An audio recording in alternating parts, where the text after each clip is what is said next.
Death Battle continues with their second independent episode, Joker vs. Giorno. Now, last time I shared my general thoughts about the matchup, and I still kind of stand by at least some of the things I said. It's not my favorite JoJo versus Persona fight, but it is the most popular one, so it's understandable. And also, I was just kind of concerned, like, how the hell are we gonna interpret Requiem? But we'll get back to that later. Overall, the episode, I liked it quite a lot. I thought it was very good. Though I do find it weird because they essentially revealed a little sneak peek we got months ago, like before Rooster Teeth shut down, that this was intended to be the season premiere of season 11, which is not just season 24. Which makes me wonder, why did it not remain the premiere? Why did they switch it for Omni-Man versus Bardock?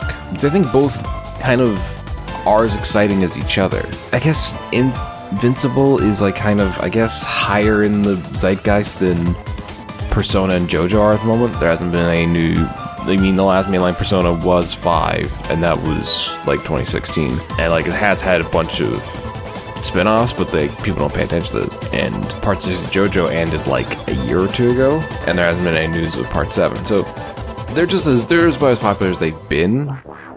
Whereas at least Invincible, like, Season 2 ended earlier this year, and we're getting news on Season 3 now.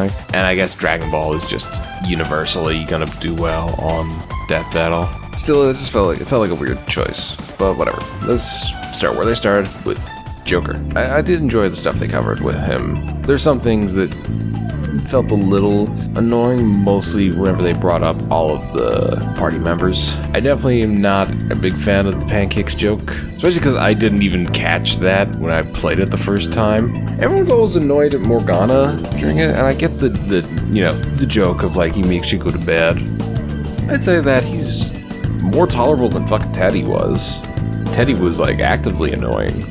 Morgana was trying his best. They got to, bring up more Persona stuff, because the last time we got Persona, it was just Mitsuru. Whereas this time, we got Joker, who is a protagonist. Also, I appreciate that they called him Renamamiya, his actual name. Though they did appease those people by putting Akira Kurusu in his aliases. So they got to show off a bunch of different personas. And, of course, they bring up Mara. And in the preview for Joker, they're like, oh, which would you like? And Wiz said, and as it's the curse that no one can say this guy's name right, is Cuchulainn. No one can ever get it right. It's not Cuchulainn. I can accept Cuchulainn, but it's Cuchulainn. It was really just, breaking down just the general mechanics of Persona. Though 5 has extra stuff. They did give them even stuff you only got in Royal, like the grappling hook. And even though they don't have the budget currently for animated segments, they did have a very fun one kind of going over, you just can't stop hanging out with people whenever you are best friends. Also, they mispronounced Yaldabaoth. I don't know how they did that. They say it in-game. I don't know how much Royal actually shifted this, because they do bring up Mariki a couple times. And to be fair, I'll say this.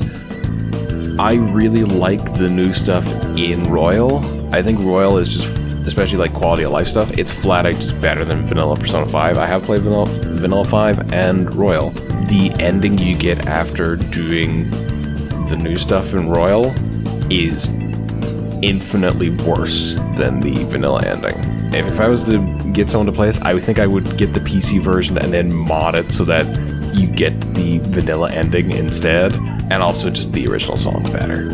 But what can you expect? It was because they have a new song, but the old song is built up to because of leitmotifs. And that's enough of that tangent. One thing is interesting, because before we went into this, a lot of people were kind of iffy on whether or not other Shin Megami Tensei stuff should be included, or just Persona stuff. And more or less, according to the blog they went into it, and there was a couple pop-ups that kind of mentioned it. Essentially, mainline SMT is not on the table, but apparently every SMT spin-off takes place within the same relative world. So Soul Hackers and SMT If and all that sort of stuff does work, which is just really silly. And kind of makes that kind of moot. Yeah, they ended on Satin Isle, which I guess I was saying it wrong, because I will say Sataniel, but Satin Isle still works. I don't mind that one. I think they do say Satin Isle in-game.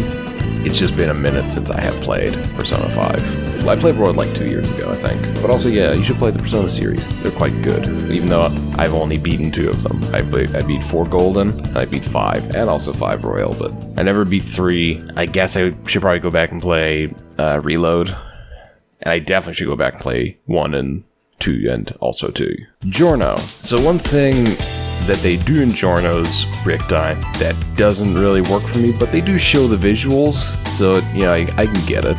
I haven't seen those movies, but they reference a bunch of mob movies, which is very cool. I haven't seen those movies, it didn't work for me. They just kind of, yeah, they mostly just go over like, just kind of how weird Giorno is, because like, parts 4, 5, and 6 of JoJo are very experimental. Like, parts 1, 2, and 3 are straightforward and shonen. Like, part 1 and 2 are probably like a little more. Part 1 is just Fist of the North Star, but also with vampires. Part 2 is what if Fist of the North Star, but the main character was kind of an asshole. And then part 3 is everyone has ghosts and you do Monster of the Week. Parts 4, 5, 6 is like much more experimental. Like, what if it was Twin Peaks? What if it was kind of just part 3 again, but in Italy? And then what if they were women this time? It's essentially like what if Dio was the protagonist, I think is kind of the idea, because, you know, the mannerisms of Giorno is very different from previous JoJo's. But then they all are quite different from each other. Jonathan is a very heroic gentleman. Joseph is a trickster. Jotaro is he is just stoic. That's kind of all he is. Josuke is a good boy. Giorno is like what if Dio was a good guy? Analytical, but like uses it for the good means, like getting rid of the drugs and such. Yes, the Gold Experience is like not my favorite stand, like visually or even just the ability. The ability is neat, but also I feel like his has like a bunch of abilities that are used once and then like kind of never again.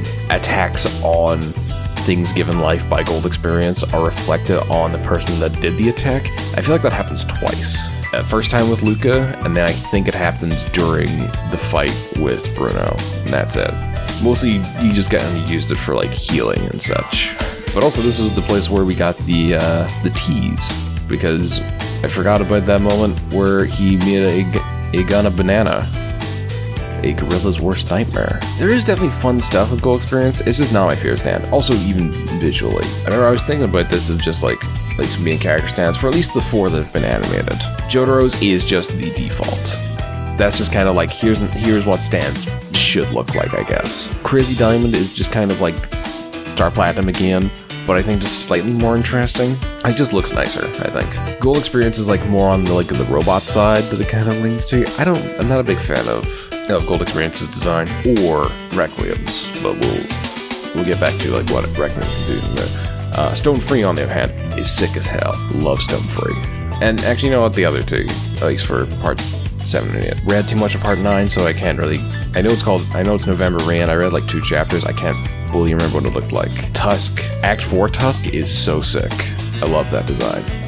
And Soft and Wet, at least like, I don't know if it changed the design near the end, because I didn't get to the end. I was very close to the end, but then I forgot to keep up with the manga, and I don't really remember what happened in it. But I think it's a good like robot design. Same with the ability to supercharge consciousness. He did that once. I do not recall it happening a second time. He did it once. It was kind of neat, but he only did it once. Oh yeah, they brought up Jesus. That was fun, especially because he is very relevant to part 7, which hopefully we get that animated soon. It'll be fun. But yeah, so then we bring up Requiem, which is kind of the entire debate. We'll look back to some of the things people complain about at the end. Only 2 stands are like officially called Requiem stands, but as far as I can think of, there really is 3 Requiem stands, because Bites the Dust is kind of a Requiem stand. He got stabbed by the stand arrow, and it got him the ability, and it was stupid and busted. Like the other 2 Requiem stands. He just hadn't thought of the name Requiem yet. The Gold Experience Requiem is just so weird, and unclear. It happens once in the series, and even in the context, the character's like, I don't fully know what the hell happened. And he used it against King Crimson, which is a second stand people are very confused about. But that's mostly just because in manga, there is already the implicit nature of time skipping between panels. So then you add a stand with the ability is to skip time. That's hard to interpret. It's much easier to interpret when you're watching the anime, because time skipping in, something moving is very clear to see. And then the other thing that will lead into the Eden argument, but they bring up here that apparently Ghost Range Requiem can negate Made in Heaven, which didn't happen. So I have no clue what the hell they're talking about. I guess Made in Heaven in All-Star Battle doesn't, like when you do Requiem, you can negate some of the effects of Made in Heaven in a gameplay sense, which is ridiculous. And if they're taking that stuff, people did point out in those games, hitting someone with Bites the Dust, if someone's playing Poochie and they get Made in Heaven and you hit them with Bites the Dust, it will rewind the game to before they got Made in Heaven. Could be something. Not really much else. It's really just Requiem, and how do you interpret what he says? Yeah, Fandom is just a bad website. They need to transfer this Death Battle wiki to an actual wiki. Now on to the actual fight. I've just been rambling for a while, but on to the fight. First things first, voices. Let's do that first. Joker, Ramamia was voiced by Kevin Riviera, who previously on Death Battle voiced Dimitri in Guts vs. Dimitri, and Alex Mercer in Cole vs. Alex. He does a good job. He actually managed to convince people that did they get Xander Mobus back for this one, which they're like, no, we didn't. We try not to ask the official voice actor most of the time, because that might get them in trouble. But yeah, I think he did a good job. I like it. He is Chikara in Undead Unluck. Undead Unluck is great. Everyone should read it. And speaking of Chikara, as pointed out by people, if Chikara gets his shit rocked in a chapter, that's a good chapter. You know you're in for some good stuff. For Giorno, we have Kieran Regan, who has only done Giorno in Death Battle. But as Giorno, he does a good job. I do really like that they have him, even though it's just one line that he says twice, I do like that they have Giorno speak some Italian.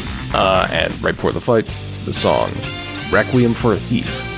We got a good song name. That's good. Yeah, and it's one of the good ones where it's just taking thing from one character and thing from another character, mashing them together, but it works this time just because it actually sounds like a song name as opposed to just mashing two things together. Yeah, this is done by Therewolf Media. They do good stuff. Had vocals by someone called Saoirse. They did very good. It was very much a Persona style song with elements of certain songs, mostly Last Surprise, which is the battle theme from vanilla Persona 5, as well as there's at least a section that uses Giorno's theme. Overall, it's very good. I did like that song a lot. On to the fight. There's a lot of, they use a lot of Persona-isms for this. For one, they are essentially in Giorno's palace, because that's a good place for it to take place, and we get some UI beforehand. But yeah, a lot of cool stuff. There's some issues that I'll bring up in a second, but fun things to bring up. One thing I didn't realize until I had watched it a couple times, right at the start of the fight when Joker swings over to shoot Giorno in the face, but probably because they just were talking about Requiem, I was like, oh, I guess Requiem's happening immediately. Until I realized after a couple times, oh no, this is the life energy, enhancing his senses. He's not actually there to shoot him in the face. One criticism I'll have, but it's not too bad, is that Joker throughout the fight only uses 4 personas. I would like him to maybe use 1 or 2 more, though they did give him good ones.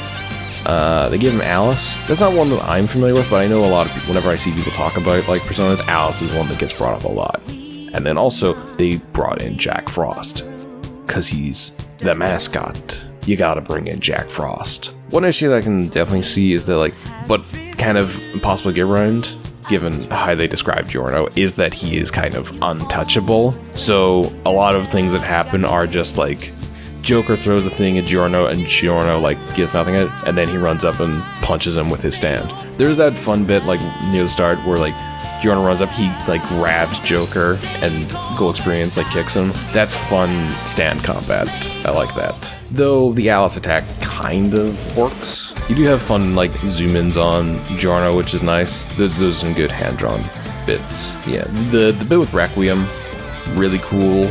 Though it is definitely, like, as soon as that happened, I was like, okay, we know where this is going, because he has not busted out Satin Isle yet. It was cool, though. I wasn't a huge fan of the hand-drawn punch fist, just because it looked a little too silly.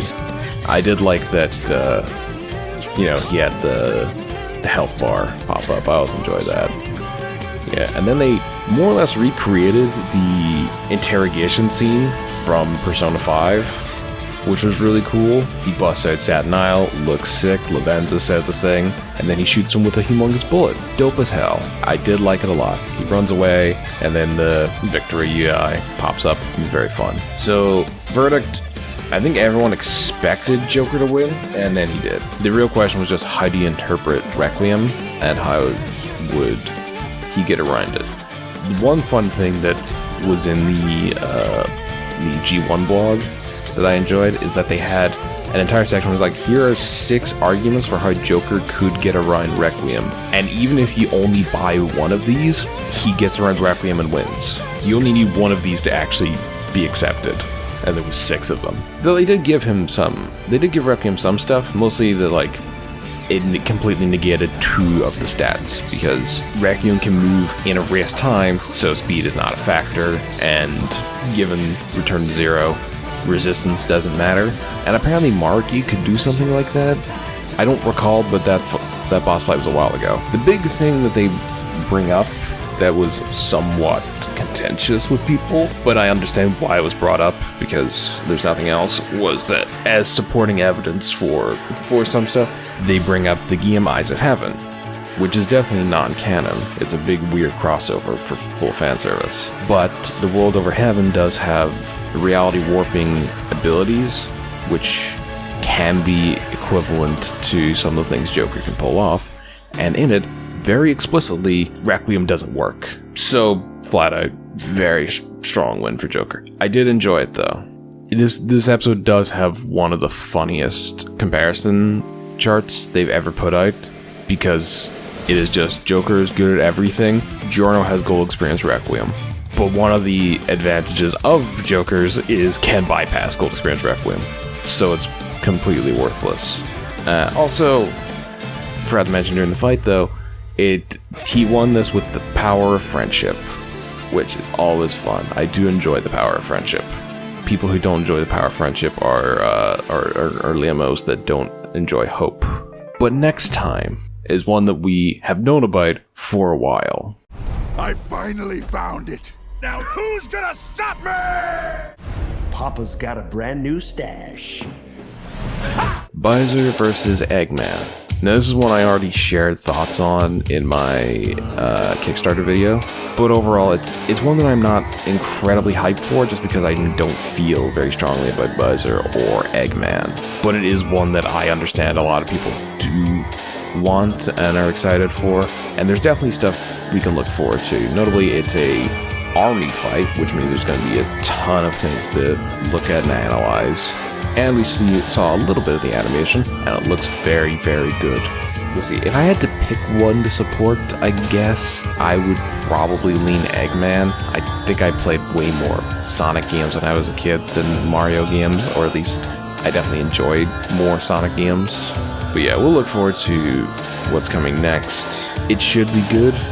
I'm just not incredibly invested in the argument. But until then, I'll see yous.